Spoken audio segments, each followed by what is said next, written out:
Welcome to Beer Untapped with Perry Miller, the podcast. I'm joined by Seth. Hey, welcome, guys. Thanks for finding us on the internet. Now, these shows originally aired on Brookings Radio, but now they're all here for your enjoyment. I hope you like it. There you go. Sit back, enjoy the show, relax. Let us know if you want to see anything on future shows. As we said, this comes out live in the Brookings area, but enjoy this archive episode. Beer Untapped with Perry Miller.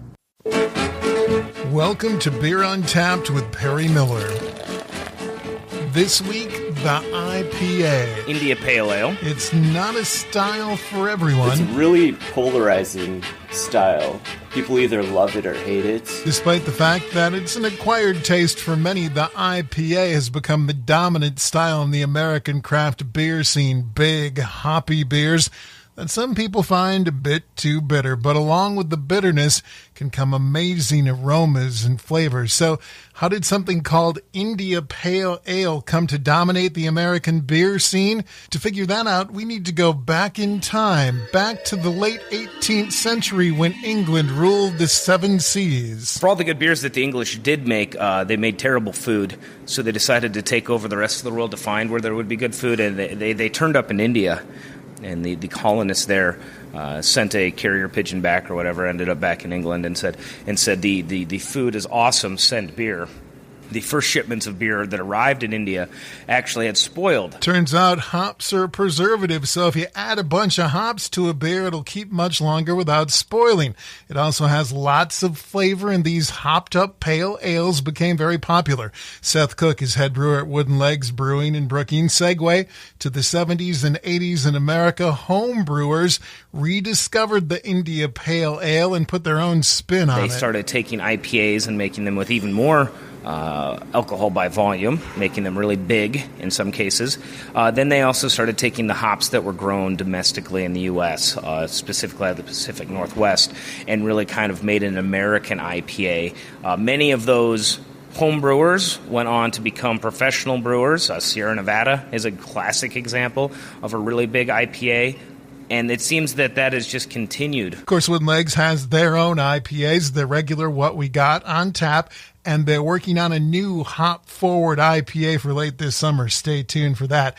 Beyond the bitter, IPAs can bring all kinds of flavors and smells to the table. Citrus, tropical fruits, pine, grassiness, onion, pepper, others. There's so many examples of really good IPAs that it's hard to have just one favorite. I mean, it can be a well-made IPA and be completely different from the next IPA. That's Brennan Sully Sullivan from Pints and Quarts in Brookings.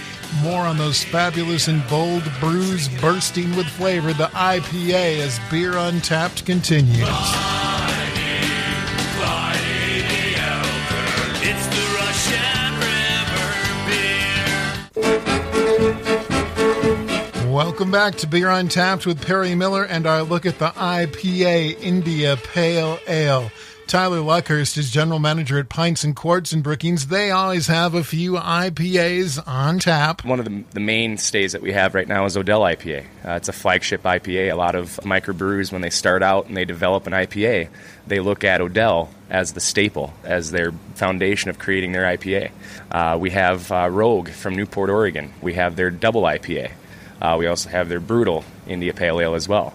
Now wait, when something's called Brutal, bitterness over the top there? Most certainly. Brookings Liquor Store beer guy Drew Eklund says they have examples of each major style of IPA on hand. 3 different styles that are the main categories that are recognized by the Brewers Association. There's the American style IPA, which accounts for nearly every IPA we have in the store. There's the English style, and the third is the double or imperial IPA. An example would be Odell's Mercenary. Now, recorder in hand, I asked a bunch of people, what is your favorite IPA? Mercenary that was infused with mango. And it offset, and they combined very well, and I really enjoyed it. I'm a newbie to IPAs, but I just had the Big Wood Brewing out of White Bear Lake, Minnesota. Their Bark Bite IPA is wonderful. Don't hold that. I don't talk into microphones.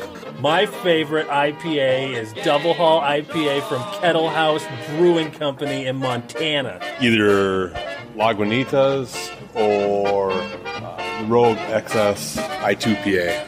really like the big IPAs. Odell's Mercenary. It's my favorite IPA. Put me on the spot. Ranger. The New Belgium Ranger IPA. One of my favorite IPAs that we can't get in the Brookings or even in South Dakota is Dreadnought by Three Floyds. One of my favorite beers that are the IPAs that we can get in the state of South Dakota is I'm actually a really big fan of the Odell's India Pale Ale. What the hell is IPA? I have no idea. Favorite what? Perfect. My pick of the week for this second episode, you've heard it mentioned a few times, Odell IPA. It's classic. It's awesome. Great citrus notes, a nice bitter bite, and a big malty backbone for balance. And it's available at all three of our sponsors. If you've never had it, give it a go. Odell IPA. And that's our show for this week. Remember, you can find us online at brookingsradio.com and on Facebook. It's facebook.com/beer untapped. Next week, summer beers. Remember, drink local and drink responsibly. Beer Untapped with Perry Miller.